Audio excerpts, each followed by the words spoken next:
This is Southern Miss, which brings me so much joy because it's my alma mater. And we're also bringing awareness to CAST, the Child Advocacy Studies Training. It is an umbrella of services offered through Children's Advocacy Centers of Mississippi. It has a vision to transform Mississippi and defeat child abuse, which I think is a good thing. It's a tough topic, but it's a good topic to have. And joining us is Miss Tina Garrett.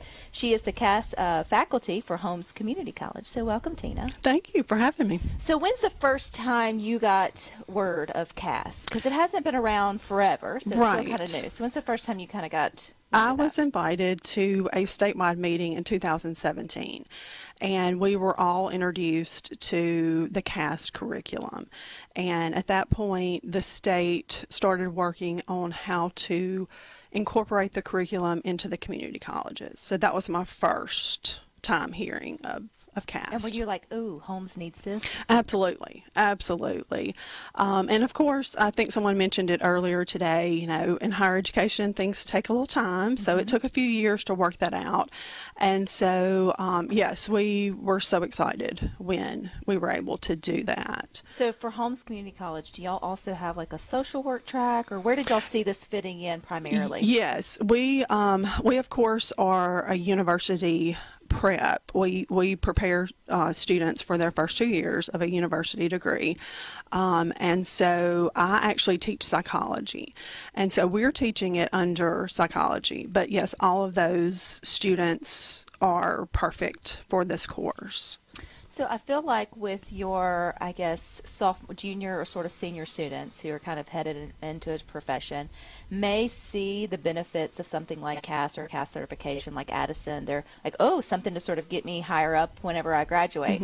Is it hard to convince those that are just coming out of high school, coming into their freshman or sophomore year to like grasp like the uniqueness that is the CAST system? Or CAST? Somewhat, and that's kind of the beauty of offering it at the community college, is that, you know, a lot of these students still don't really know what their career path is going to be. Me either. And so by offering this course, we can get that awareness to them about child advocacy and about CAST. And so, you know, if that is their interest, then they can build on that at the university. Have y'all had students go completely through it now, or is it still in its like Well, for stages? us at Holmes, we actually, our first class that we were able to offer was this spring, 24. So we're still very new into actually being able to offer it. So I'm not sure yet if ours have gone on to do that. Well, I would love, the more I hear about it, because as I mentioned, I graduated from here at Southern Miss 2 times, yay, with a degree in food nutrition. But I would have loved to have had something like this.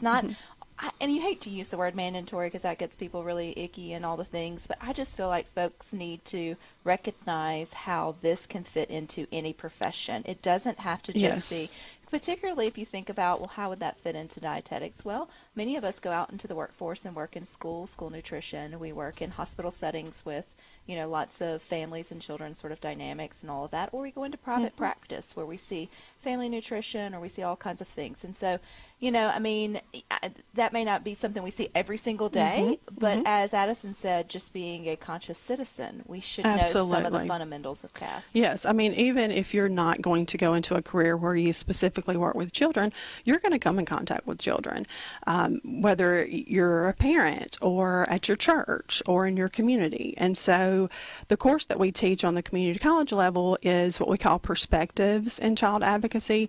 And so it gives them that core information of what child maltreatment looks like and what to do in those situations.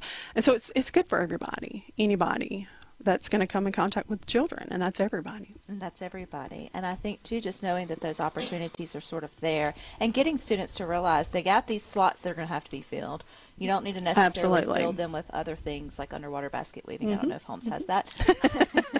I don't even know what. I almost think that might be hard. You know, we always use that one, but you know, that would be kind of difficult. That should be an Olympic sport if it's an actual thing out there. I would actually be intrigued to sort of watch that. But to think too, I think the added bonus is you walk away with a certificate. So when they walk away with a certificate, what does that give the student? Well, it gives them, I would say it gives them a leg up in their interview when they're going to interview for their first job, to be able to say that they do have that certificate or that minor that they may have gotten at the university.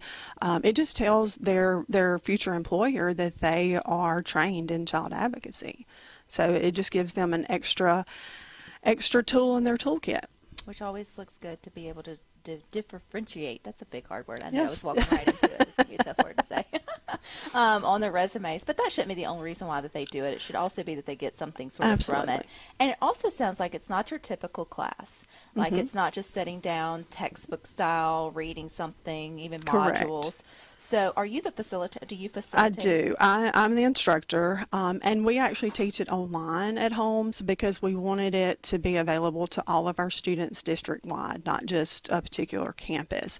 And so the way we have built that online course is they do have the background information, the knowledge, and then they do the interactive learning through an interactive caddy house. Well, where would they come for the simulations? It's online. It's a digital. It is a digital caddy house. It's modeled by the one that is at the Child Advocacy Center. And Keith Stovall, which you will speak to next, he has been instrumental in developing that. Yeah. Yes. So for yourself, Tina, being a faculty member there at Holmes Community College, welcoming in this new program, which has to take champions like you and coming up, Keith, who are willing to take on something new to provide students. So kudos to you for doing that. What was your kind of aha or process once you started learning the CAS curriculum? Were you like, this should have been here the whole time? Yes, it's just, with my psychology background, there is so much relevant information in that course that, yes, I wish we had been able to offer that as an elective a long time ago. And one of my hopes for the future is that the community colleges will be able to offer the certificate program, which would mean we would add 2 more courses, because I would love, for that to be something else that our students could walk away with. Do you feel like the other, outlets or tracks on campus have a good understanding of what the CAS can provide their students? Or Yes. there can be always growth in terms of like even with business, or I heard finance and sort of all of that. Absolutely. Yes. Especially our nursing program and our social sciences, criminal justice, of course, they're very much on board. But even, business programs like that, they understand that this is such a beneficial elective for students to take. And so they do encourage that when they have a student that has a spot open to do that. Do you feel like one of maybe the minor roadblocks would just be getting students to recognize or overlook the fact that this is a tough topic? I mean, it's not something most folks want to get up and just, come to school and learn, but Right. seeing what the benefit can be for having these tools. Yeah, one of the main benefits, I think, is the confidence that they'll gain from taking the course, because I've had even instructors and professionals, once they found out I was teaching the course, they would say, I wish I had had that. I got out into the field and I had no training in that. So this is wonderful. And so I try to, build that confidence in the students. And that's an important reason to take the course, is to build that confidence. I've even had instructors say they want to come back and take the course, and I'm like, come on, we've got a spot. I was going to, with the community colleges, I know you guys, Holmes and others, really offer all of these type of things for folks who have already graduated who want to come back and just enrich their education. I mean, do you have to be a student there? I mean, you had probably some kind of student, but right now, is it for like students only? Is there a community route option? Well, they would have to go through the admissions process. But yes, you can come and just take that one course. Absolutely.